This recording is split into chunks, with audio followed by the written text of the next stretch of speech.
Bapak Ibu Saudara-saudari yang terkasih, salam sejahtera bagi kita semua. Apa kabar? Saya berharap dan juga selalu berdoa bagi Anda semua. Semoga tetap dalam keadaan baik, sehat dan tetap semangat. Mari kita siapkan hati kita untuk bersama-sama mendengarkan dan merenungkan firman Tuhan pada hari Rabu tanggal 13 Mei 2020. Bacaan yang pertama diambil dari Kisah Para Rasul bab 15 ayat 1-6. Beberapa orang datang dari Yudea ke Antiokhia dan mengajar kepada saudara-saudara di situ. Jikalau kamu tidak disunat menurut adat istiadat yang diwariskan oleh Musa, kamu tidak dapat diselamatkan. Tetapi Paulus dan Barnabas dengan keras melawan dan membantah pendapat mereka itu. Akhirnya ditetapkan supaya Paulus dan Barnabas serta beberapa orang lain dari jemaat itu pergi kepada rasul-rasul dan penatua-penatua di Yerusalem untuk membicarakan soal itu. Mereka diantarkan oleh jemaat sampai keluar kota. Lalu mereka berjalan melalui Fenisia dan Samaria. Dan di tempat-tempat itu mereka menceritakan tentang pertobatan orang-orang yang tidak mengenal Allah. Hal itu sangat menggembirakan hati saudara-saudara di situ.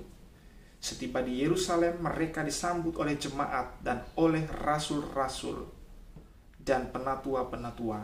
Lalu mereka menceritakan segala sesuatu yang Allah lakukan dengan perantaraan mereka. Tetapi beberapa orang dari golongan Farisi yang telah menjadi percaya datang dan berkata, orang-orang bukan Yahudi harus disunat dan diwajibkan untuk menuruti hukum Musa. Maka bersidanglah rasul-rasul dan penatua-penatua untuk membicarakan soal itu. Demikianlah sabda Tuhan. Dan Injil diambil dari Yohanes bab 15 ayat 1-8. Akulah pokok anggur yang benar dan Bapakulah pengusahanya. Setiap ranting padaku yang tidak berbuah dipotongnya, dan setiap ranting yang berbuah dibersihkannya, supaya ia lebih banyak berbuah. Kamu memang sudah bersih karena firman yang telah kukatakan kepadamu. Tinggallah di dalam aku dan aku di dalam kamu. Sama seperti ranting tidak dapat berbuah dari dirinya sendiri kalau ia tidak tinggal pada pokok anggur, demikian juga kamu tidak berbuah jikalau kamu tidak tinggal di dalam aku. Akulah pokok anggur dan kamulah ranting-rantingnya. Barang siapa tinggal di dalam aku dan aku di dalam dia, ia berbuah banyak. Sebab di luar aku kamu tidak dapat berbuat apa-apa. Barang siapa tidak tinggal di dalam aku, ia dibuang keluar seperti ranting dan menjadi kering. Kemudian dikumpulkan orang dan dicampakkan ke dalam api lalu dibakar. Jikalau kamu tinggal di dalam aku dan firmanku tinggal di dalam kamu, mintalah apa saja yang kamu kehendaki dan kamu akan menerimanya. Dalam hal inilah Bapakku dipermuliakan, yaitu jikalau kamu berbuah banyak, dan dengan demikian kamu adalah murid-muridku. Demikianlah Injil Tuhan. Bapak Ibu Saudara-saudari yang terkasih, Injil pada hari ini hendak mengungkapkan tentang relasi antara manusia dengan Tuhannya. Dalam Injil kita melihat bahwa relasi antara Tuhan dengan manusia digambarkan secara sederhana seperti tanaman anggur, di mana Tuhan menjadi pokok anggurnya dan manusia, kita, adalah ranting-rantingnya. Dan Bapak Ibu Saudara-saudari yang terkasih, kalau Tuhan adalah pokok anggur dan kita ranting-rantingnya, satu kebenaran yang mestinya kita sadari dan mesti kita akui adalah di luar Tuhan atau tanpa Tuhan kita tidak akan dapat berbuat sesuatu. Kita tidak akan hidup. Hanya dengan dekat dan melekat pada Tuhan kita beroleh kehidupan. Kita dapat bertumbuh, berkembang dan berbuah. Kita mesti selalu dekat dan melekat pada Tuhan agar tidak menjadi kering dan mati.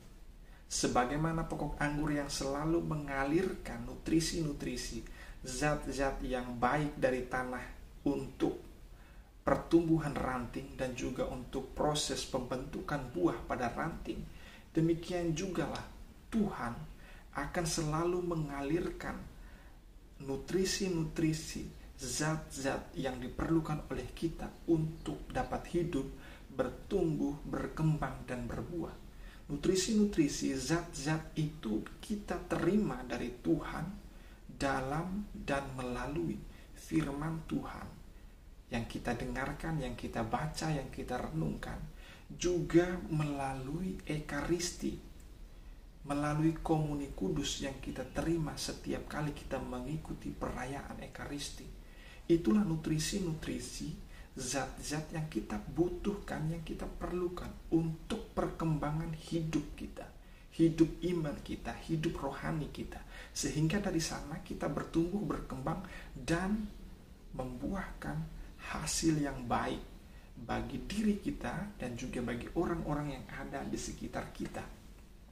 Kalau kita dekat dan melekat pada Tuhan yang adalah pokok anggur itu, jelas bahwa kita akan bertumbuh, kita akan berkembang, dan juga kita akan berbuah.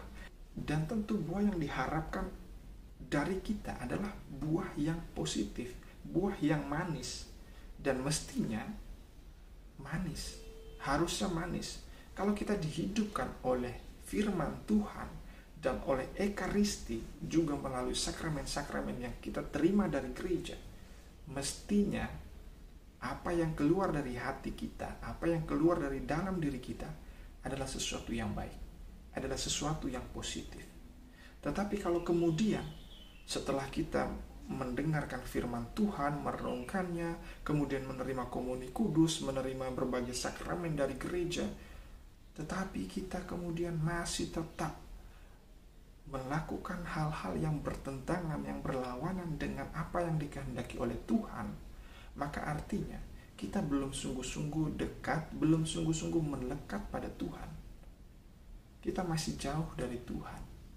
Kalau kita sudah menerima berbagai nutrisi yang positif melalui firman dan melalui komuni kudus, tetapi kemudian kita masih mengumbar kebencian, menimbulkan perseteruan, perselisihan, perpecahan, dan sebagainya, maka itu berarti bahwa kita belum sungguh-sungguh dekat dan melekat pada Tuhan.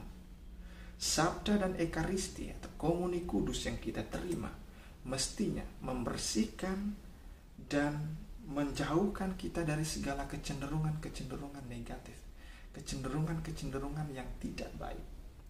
Hasilkanlah buah yang manis. Dan buah yang manis itu tampak dalam perbuatan-perbuatan yang positif. Kalau kita bisa menghasilkan kasih, sukacita, damai sejahtera, kesabaran, kemurahan, dan penguasaan diri, yang mana semuanya itu oleh Santo Paulus disebut sebagai buah-buah roh, maka berarti kita sudah sungguh-sungguh melekat pada Tuhan. Kita sudah sungguh-sungguh membuahkan hasil seperti yang diharapkan dan diinginkan oleh Tuhan. Dan kalau kita sungguh melakukan itu tandanya kita sudah sungguh-sungguh dekat dan melekat pada Tuhan. Dan Yesus sendiri katakan, itu juga berarti bahwa kita adalah murid-murid Kristus. Kita adalah murid-murid Kristus kalau kita mampu membuahkan hal-hal yang positif, hal-hal yang baik, berguna, dan membangun kehidupan kita secara pribadi dan juga bagi orang-orang yang ada di sekitar kita. Semoga kita menjadi ranting-ranting yang melekat sungguh pada pokok anggur, pada Tuhan sendiri, dan membuahkan buah-buah yang manis dan berlimpah. Salam, Tuhan memberkati. Terima kasih kepada sahabat Qur'animarum yang telah menonton. Jangan lupa like, comment, share, and subscribe. Thank you.